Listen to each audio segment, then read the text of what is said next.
After pausing military aid to Ukraine, the US has now cut off its intelligence sharing with Kyiv as well, curbing its ability to target Russian forces. The move raises significant pressure, pushing Ukrainian President Volodymyr Zelensky to come to the table for negotiations.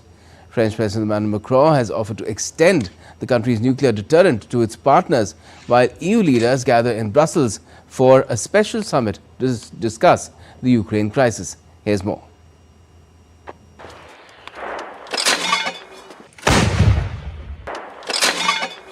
In a fresh move to increase significant pressure on Ukrainian President Volodymyr Zelensky to cooperate in a peace deal, the United States has cut off its intelligence sharing with Ukraine, impacting Kyiv's ability to defend itself from Russian forces.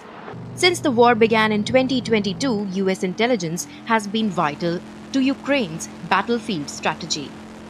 Marking a significant shift in US policy, CIA Director John Ratcliffe confirmed the decision on Wednesday. US is also reconsidering its pause in funding for Ukraine, which was announced by Donald Trump. I believe what the National Security Council told me in regards to that was that they paused or they are reconsidering the funding for Ukraine. Ukrainian President Zelensky hailed the announcement, calling it a positive movement in talks with Washington, hinting at a potential high-level meeting soon. On Tuesday, while addressing the US Congress, Trump revealed that he had received a letter from Zelensky signaling Kyiv's willingness to engage in peace talks. Everyone can see how quickly diplomatic events are unfolding. Today, our teams, Ukraine and the United States, have begun working on a meeting. Andrei Yermak and Michael Waltz have spoken, and there is a positive movement. We hope for the first results next week.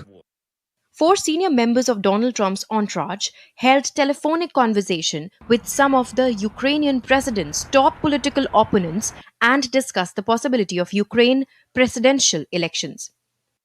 After US announcement, European leaders extended their support for Ukraine. French President Emmanuel Macron announced that he would discuss extending France's nuclear deterrent to European partners and raised the possibility of sending European troops to Ukraine to enforce a peace deal. As soon as next week, we will gather in Paris army chiefs who wish to take their responsibility in this matter. And so this is a plan for a solid, lasting, verifiable peace which we have prepared with the Ukrainians and several European partners, and which I defended in the United States 2 weeks ago and across Europe. And I would like to believe that the United States will stay by our side, but we have to be ready if this isn't the case. European Union leaders hold a special European Council summit in Brussels on Thursday, aimed to endorse bold steps to increase defense spending and pledge support for Ukraine amid growing concerns the continent can no longer be assured of US security. Bureau Report, DD India.